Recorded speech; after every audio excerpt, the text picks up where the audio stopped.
진실을 여는 시간 판도라 유호정입니다. 이태원 참사가 발생한 지 1년이 지났습니다. 그 사이 우리 사회는 더 안전해졌는가? 불행히도 확신이 들지 않습니다. 국회에선 여야가 앞다퉈 대책 법안을 내놓긴 했지만 지난 1년간 통과된 법안은 단 한 건. 이 와중에 정치권에선 추모제 참석 여부가 이슈가 되기도 했죠.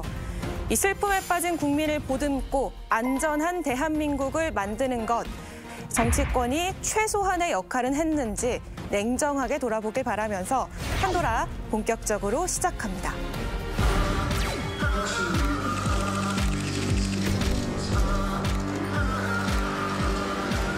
제가 쓴소리 많이 할 겁니다. 그거 걱정하지 마세요. 저는 도구입니다, 도구.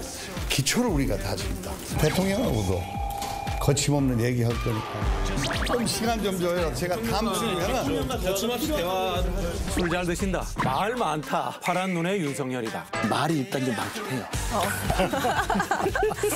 얼마 전에 이제 이명박 전 대통령 좀 뵀는데 그 이뇨한 교수에 대해서 짧게 얘기를 좀 하시더라고요. 판도라 상자 열어주실 두 분 소개합니다. 국민의힘 성일종 의원, 더불어민주당 김두관 의원 두 분 환영합니다. 네, 안녕하십니까. 총선이 6개월도 채 남지 않았어요. 다들 물어보면 예산 전국 지나야 진짜 총선 모드지 하는데 지역에선 그렇지 않죠. 많이들 움직이죠. 많이들 움직이죠. 1년 전부터는 서서히 총선 모드로 전환이 되더라고요. 그럼 이제 거의 그냥 본격화됐다 이렇게 봐야 되는 거네요. 네, 국정감사하고 이제 정기국회가 12월 9일 날 끝나니까요. 그럼 정말 예비후보 등록일도 이제 곧 다가오고 이러니까 아마 본격적으로 총선 모드로 진입했다고 봐도 되죠. 두 분 다 사실 각 당의 험지 지역이라고 불리는 곳에 계시잖아요. 제 지역구는 경상남도 양산시인데요. 부울경 국회의원들이 40명인데 국민의힘이 33분, 우리가 7명인데 저 당선을 포함해서 내년에 두 자리 숫자로 끌어올리는 게 제가 경남도당위원장을 맡고 있거든요. 예. 그래서 두 자리로 끌어올리는 그런 준비를 단단히 하고 차근차근 준비하고 있습니다. 저는 정치를 시작하면서 늘 그 생각을 했어요. 국회의원은 약자 편에 서야 된다. 그래서 눈물 흘리는 사람이 있으면 눈물 닦아주고 억울한 거 있으면 억울한 거 풀어주고 그래서 그걸 8년을 해왔는데 이번에도 똑같이 할 거예요. 많이 도와주세요. 많이 도와주세요. 아니, 두 분 이렇게 오늘도 열띤 토론을 부탁드리면서 본격적으로 이 판도라 열어보도록 하겠습니다. 먼저 성일종 의원의 판도라부터 가보겠습니다. 이제 저희가 집권을 해서 굉장히 열심히 일을 했어요. 저는 집권당의 첫 번째 정책위장을 했었기 때문에 새로 정부를 이제 저희가 인수를 받는데 어찌 이거를 끌고 가야 될까 굉장히 좀 부담스럽잖아요. 그 3축을 세웠었어요. 민생, 미래, 약자. 그래가지고 많은 이러한 드라이브를 걸어가지고 끌고 왔었거든요. 서민, 어려운 분들, 또 우리 미래를 위한 투자, 돈 쓸 때는 확실하게 쓰겠습니다. 초기에는 이게 여러 가지 그러한 그 당의 일들이 국민들한테 어필이 됐었는데 그 이후에는 이러한 어필을 하는 것들이 많이 이게 드러나지를 않고 정쟁이 부각이 되더라는 거지요. 그래서 저는 이 부분을 제가 들고 나왔습니다. 예. 땡땡으로. 우리 문제는 뭐뭐에 답이 있다. 이렇게 했습니다. 우리의 문제는 땡땡에 답이 있다. 두 글자를 칠판에 써주시면 됩니다. 여기서 우리는 국민의힘뿐 아니라 여야 정치권을 다 말하는 건가요? 그렇습니다. 정답을 적었는데. 들어주시죠.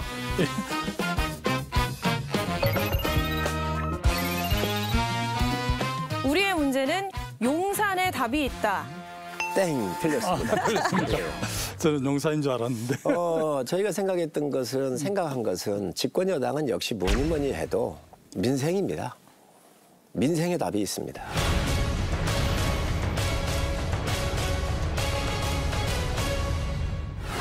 민생 물가 안정에 모든 부처가 만전을 기해달라고 당부했습니다. 나도 어려운 국민들의 민생 현장을 더 파고들겠다고 강조했습니다.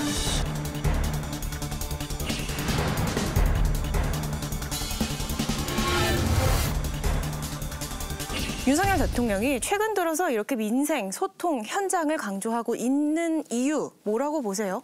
저희 당이 연찬회가 인천에서 있었어요. 네. 그때 김기현 대표님을 한번 제가 따로 뵀습니다. 잠깐 뵙자고 그래서. 이재명 대표 공격을 하지 마십시오 내가 그랬어요. 오. 하지 않으시는 게 좋겠다. 네. 사실 이재명 대표는 굉장히 문제가 많은 분이에요. 그런 분을 뭐라고 우리 대권 주자 되실 분이 그거 뭘 공격하십니까? 하지 마십시오. 제가 그걸 왜 말씀을 드렸느냐. 사실 민생이 집중이 안 됐던 부분들이 커요. 사실 정치라고 하는 것은 느낌을 전달하는 거고 정부의 일하는 정책을 세일즈하는 게 굉장히 중요한데 그런 것들을 지금 제대로 못하고 있단 말이죠. 그래서 그때 한번 말씀을 한번 드린 적이 있었는데 이 민생에 대해서는 우리가 직접 더 좀 챙겨야 되겠구나라고 요즘에 이렇게 하셨는데 아마 이 이야기는 회기의 개념이 아니라 원래 가지고 계신 그런 민생에 대한 정책들을 더 강화하겠다.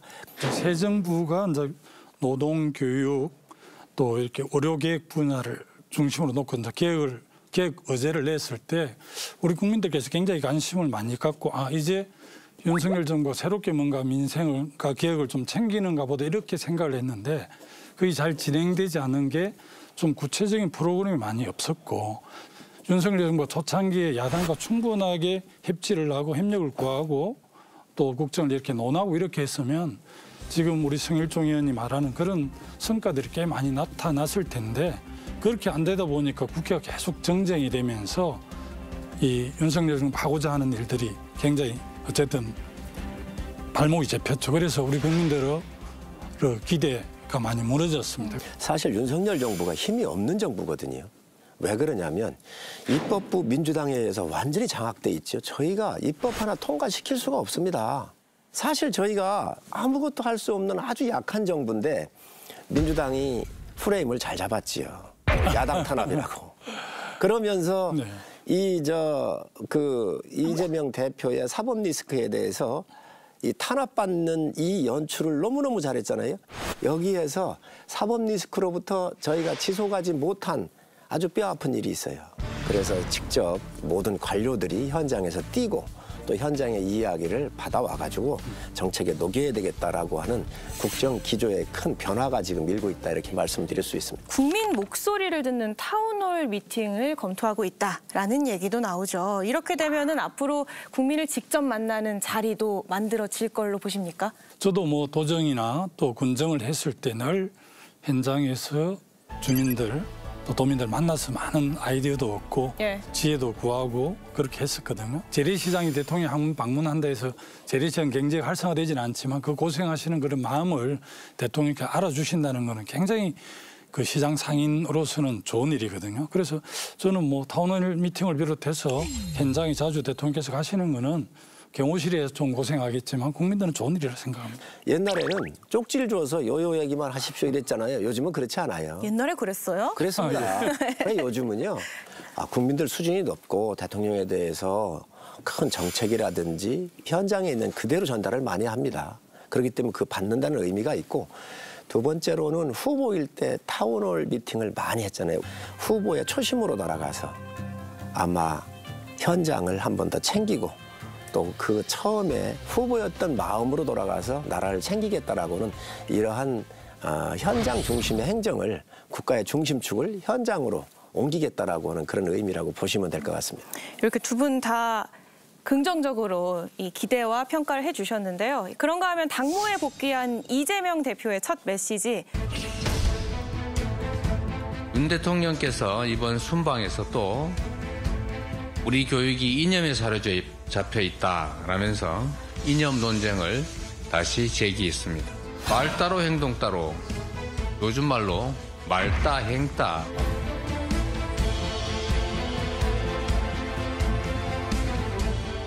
김두관 의원님이 말씀하시면 말의 신뢰성이 있어서 믿을 수 있어요. 그런데 이재명 대표의 말은 신뢰적 자산을 이미 상실해버렸기 때문에 저는 어떤 얘기를 해도 믿질 못한다고 생각을 해요. 이재명 대표께서 불체포 특권을 내려놓겠다 그러면서 대선 공약으로 내세웠고 국회에서 연설하면서 100번이든 1000번이든 저 영장 실질 심사 받으러 가겠다 그랬잖아요. 박근혜 대통령 보고 뭐 존경한다고 그랬더니 진짜 존경한다고 하는 줄 알더라 이렇게 또 얘기를 하셨잖아요. 우리 존경하는 박근혜 전 대통령께서 대통령 하시다가 힘들 때 존경하는 박근혜 대통령님 그랬더니 진짜 존경하는 줄 알고 현 정부를 공격을 하려고 하다가 보니까 말다 행다 이렇게 표현을 하신 것 자체가 과연 국민들한테 얼마나 이게 신뢰성이 있는 말로서 이게 각인을 시킬 수 있을까. 야당의 기본은 정부 여당 국정 전반에 대해서 비판할 건 비판하고 또 협력할 일이면 협력하는 거거든요. 우리 야당이나 다수 국민들이 볼 때는 저 윤석열 정부의 국정 운영에 대해서 점수를 많이 주지 않잖아요. 그런 점에서 우리 윤 대통령께서 이제 남은 3년 6개월 국정을 잘 하시려고 하면 지금 시점이 그나마 야당과 이렇게 좀 대화와 타협을 통해서 국정을 협치하는 결단을 하는 게 중요하다 이런 입장입니다. 김기현 대표가 민생협치회담 여야 대표끼리 만나자라고 제안을 했고요. 여기에 이재명 대표는 대통령까지 포함한 여야정 3자 회담을 갖자고 역제안을 했죠. 여야 대표 민생협치회담을 개최하고자 제안하고자 합니다. 언제 어디서든 형식과 격시에 구애받지 않고 야당 대표와 만나겠습니다. 경제 회복과 민생을 챙기기 위해서 여야정 대통령과 여당 대표 그리고 야당 대표 3자 회동을 제안하는 바입니다.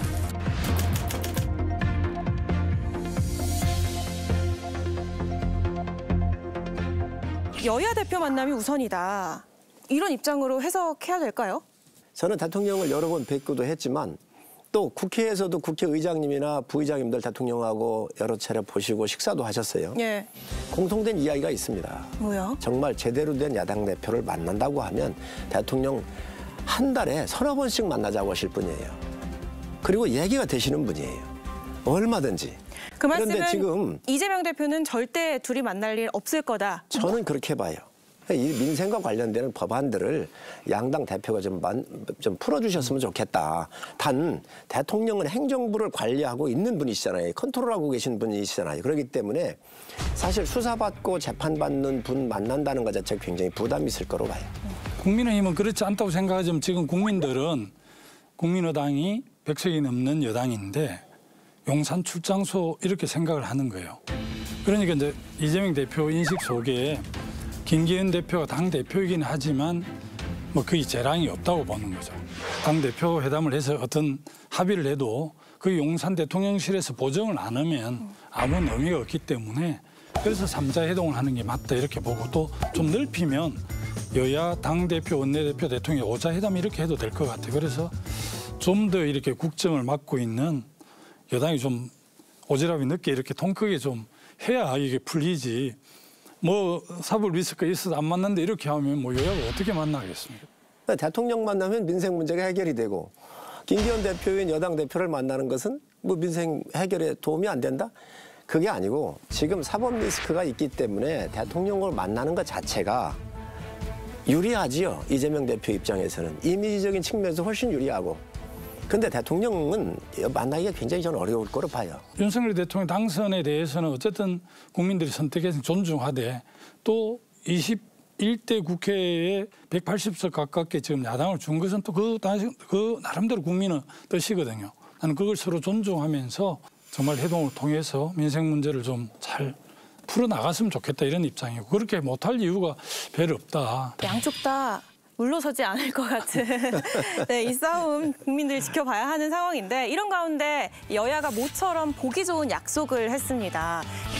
어제 홍익표 대표와 제가 만남을 가졌습니다. 그 피켓을 소지하고 부착하는 행위를 하지 않기로 그리고 본회의장에서 고성이나 야유를 하지 않는 것도 합의를 하였습니다. 회의 중에 고성을 하거나 또는 뭐 다른 형태의 그 발언을 이 플로어에서 하지 않기로 했습니다. 일종의 신사협정 같은 것을 제안을 했고 여야가 이에 대해서 합의했습니다. 저는 뭐 이게 신사협정이 뭐가 필요 있을까? 때로는요 피켓도 쓰고요 고성도 하고 하는 거예요. 민주주의 국가에서 그래 싸우지만 또 결과도 내놓고 이런 것들이 늘상 있을 수 있는 이야기인데 이제 우리가 협상 결과물이 안 나오잖아요. 그러니까 국민들께서 hir난을 하시고 책망을 하시는 건데 모처럼 이런 이제 성과물이 나왔단 말이죠. 저는 그래 상당히 긍정적으로 보고 잘했다. 그런데 전 이런 거 하면서 성과 내면 국민들께서 그거 별로 말씀 안 하실 거요. 어떻게 의미 있는? 저는 뭐 굉장히 의미 있는 협정이라고 보고 합의라고 보고요. 오래간만에 이제 윤재욱 원내대표하고 우리 홍익표 원내대표 좋은 합의를 했어요. 예. 이게 이제 오래 갈 거냐는 좀 더 두고 봐야 되는데. 언제까지 갈 거라고 보십니까? 최근에 이렇게 이제 그 패스트 트랙에 올린 노랑봉투법이라든지 간호사법, 뭐 양곡법 이런 방송법 이런 해난들이 좀 있고 또 연말에 시작되는 쌍특검 문제 이런 것들이 있어서 논리로 싸우고 이렇게 해서 의원님 선거 유혹에 견디지 못할 거를 야당은 여당은 이렇게 지켜주면 좋지요. 아니 신사협정 맺었는데 다 이렇게 언제까지 지켜질지 모르겠습니다. 선거가 5개월 앞으로 와 있기 때문에 아마 이 유혹 때문에 오래 못 갈 것 같은데 하여튼 근데 양당의 원내대표 두 분이 굉장히 격이 있는 분이세요. 예. 점잖고. 동의하시죠? 예. 그렇기 때문에 이런 것들을 만들어냈거든요. 예. 저는 참 감사하게 생각을 하고요. 예, 저도 잘 지켜줬으면 좋겠습니다. 두 분의 격대로 이렇게 잘 가면 이게 잘 성공할 수도 있을 것 같긴 한데 아마 선거 유혹에 과연 야당이 끝까지 버틸 수 있을까 의문이 들기도 합니다. 그거는 뭐 여야가 다 마찬가지일 것 같은데 어쨌든 뭐 국민의 눈높이에 맞게 대화와 타협을 하면서 이런 신사협정을 지키는 게 바람직하다고 생각을 합니다. 예, 이 성일종 의원의 판도라 우리의 문제는 민생에 있다의 한 줄 평. 저는 정부 여당이 정말 민생을 잘 챙겨서 우리 국민들 삶의 질을 높여야 된다고 생각을 하거든요. 그래서 아주 잘 정리했다고 생각하고 야당이지만 여당에서 온 민생 법안들을 내면 적극적으로 크로스 보팅을 하더라도 찬성하겠다는 그런 입장을 갖습니다. 두 분이 오늘 신사협정을 맺고 오신 것 같은. 아니 워낙 격이 있으시니까요. 이 훈훈한 분위기 속에서 다음 판도라 넘어가 보도록 하겠습니다. 이번에는 김두감 의원이 준비한 판도라 가보겠습니다. 제가 얼마 전에 기사를 보니까 이준석 전 대표께서 김기현 2기 지도부를 좀비 정당이다 이렇게까지 표현을 했습니다. 그래서 지금 뭐 거의 산소호흡기 계속 붙여놓는 상태 아닙니까? 이미 제가 봤을 때 지난 2주 동안 우리 대통령 지지율 지표나 이런 것들은 계속 하락 추세에 있고 전체적으로 불만족이 엄청 높게 나타나거든요. 네. 저는 이거는 뭐 좀비 상태죠 사실상. 오늘 준비한 판도라는 국민의힘 좀비 정당화 문제는 땡땡땡이다. 국민의힘 좀비 정당화 문제는 땡땡땡이다. 의원님 칠판에 세 글자를 적어주시면 됩니다.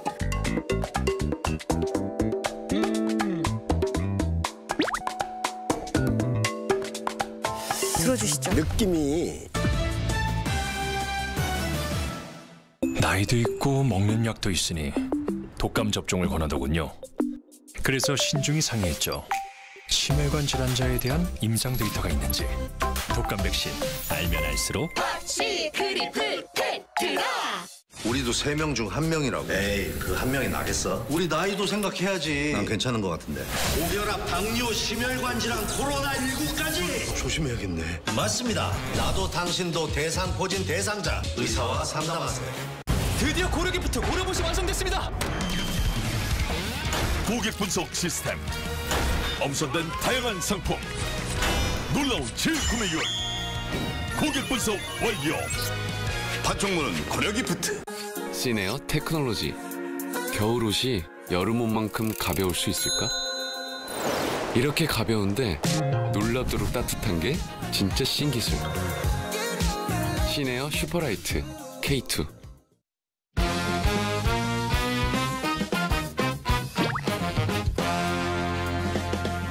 들어주시죠. 느낌이 이렇게 왔습니다.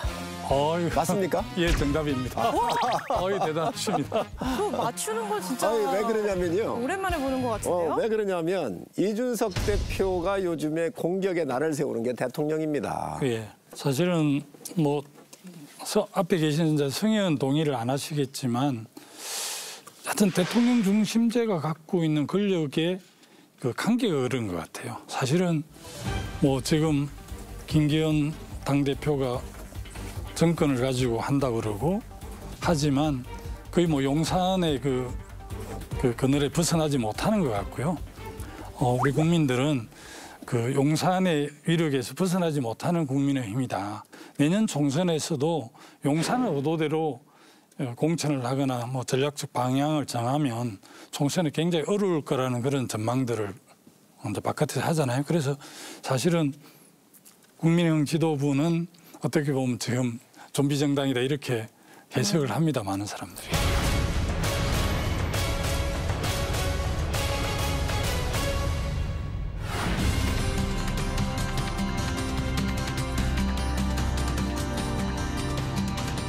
인선 기준은 여성, 젊은 연령, 당 외 사람을 많이 당하고 관계없는 사람, 외부 인사를 많이 배려를 했습니다.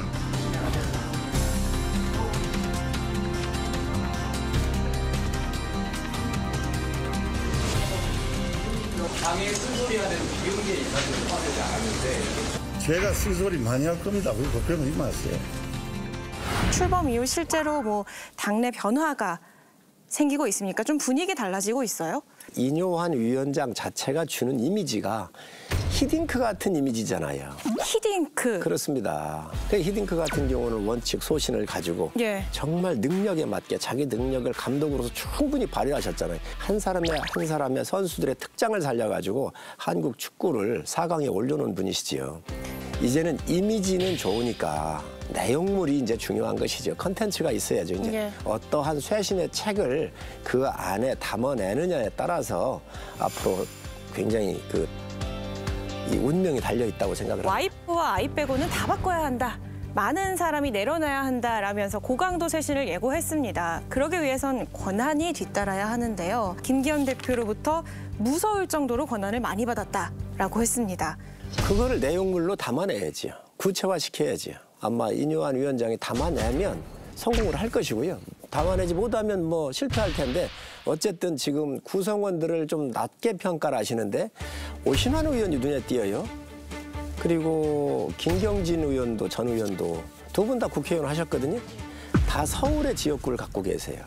그렇기 때문에 수도권의 민심을 비교적 인요한 위원장하고 정치도 알기 때문에 교감을 많이 할 수 있지 않을까 생각을 해요. 우리 국민들이 요구하고 수도권의 민심에 대해서 전달하는 데는 비교적 이 두 분이 굉장히 키맨 역할을 할 것이라고 생각을 하고 아마 여기에 인요한 위원장한테 정치적인 감각이라든지 이런 내용물을 충분히 이렇게 공유를 하면 저는 과감한 혁신 플랜도 나올 수 있겠다 하고 기대를 하고 있습니다. 저는 개인적으로 인요한 혁신위원회가 오히려 인재영입위원회 역할을 하지 않을까. 혁신위원회에서 공천권을 갖는 건 아닐 거거든요. 아마 한시적으로 한두 달 정도 혁신위원회를 운영할 텐데 실제 공천은 내년 2월이나 3월경에 이루어지기 때문에 인요한 혁신위원회에서 오히려 상당히 다양한 각기각층 인재를 영입하는 역할들을 하지 않을까 저는 그런 느낌이 좀 들었습니다. 근데 총선기획단 인재영입위원회는 따로 꾸려진다는 거 아닙니까? 그렇습니다. 그거는 뭐 또 하나 꾸려지겠죠. 그렇지만 인요한 위원장이 정치적인 큰 흐름에서의 쇄신 부분이 있고요. 또 하나는 정책적 쇄신이 있습니다. 지금. 이 얘기를 해보겠습니다. 혁신위의 1호 안건이 발표가 됐죠. 혁신위의 제1호 안건은 당내 통합을 위한 대사면 이거를 1호 안건으로 놓고 향후에 논의를 계속하기로 했습니다.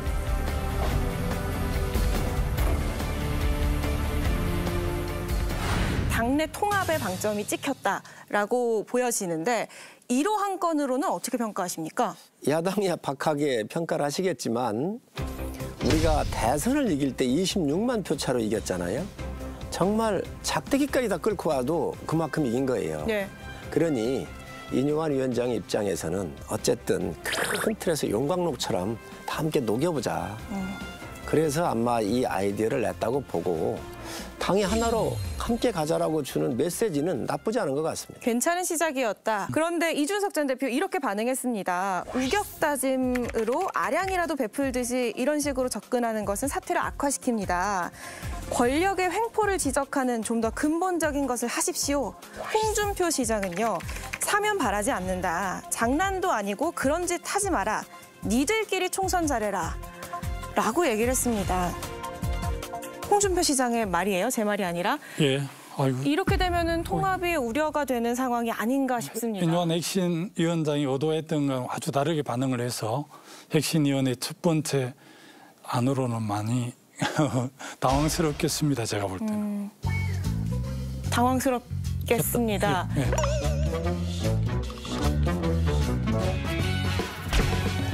뭐 긍정적인 반응이라고 보기는 어렵지 않겠어요? 홍준표 시장 같은 경우 대권의 꿈이 있으신 분이기 때문에 지금까지 좀 세게 말씀해 오셨던 톤이지요. 예. 이준석 대표는 아주 영민하고 또 정치적 감각도 좋은 분이에요. 그런데 제가 꼭 하나 좀 지적하고 싶은 포인트는 팩트에 맞게 좀 공격을 했으면 좋겠어요.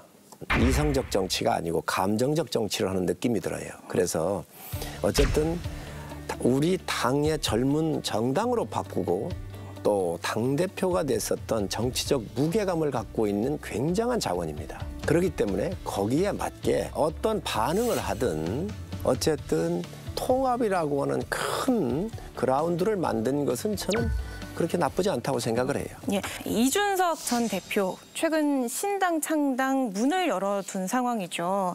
그러니까 제가 정치적으로 지금 제 정치 행보에 있어서 의미 있는 분들을 만나려면은 조금 더 환경이 무르익어야 된다. 같이 할 사람들을 만난다는 거는 뭐든 할 수 있다는 거죠. 근데 거기에 신당도 포함이 되는 거 아니에요? 당연히 배제하지 않고 가는 거죠. 이준석 대표는 지금은 잃을 게 없는 상황이고요.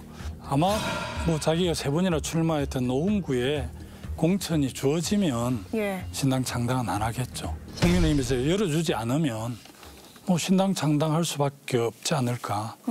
그리고 뭐 또 최근에 이현주 전 의원하고 전국 순회 토크를 하는 걸로 돼 있는데 이게 이제 신당 창당을 하기 위한 사전 뭐 점검차 그렇게 하는 게 아닌가. 또 한편으로는 당에 대한 나를 좀 이렇게 잘 이렇게 기회를 달라는 그런 걸 열기 위한 전략일 수도 있겠습니다만 어쨌든 이준석 전 대표는 지금은 이럴 게 배를 얻고 자유로운 입장이고 뭐 공천을 노원에 안 주면 신당 창당할 수밖에 없지 않을까.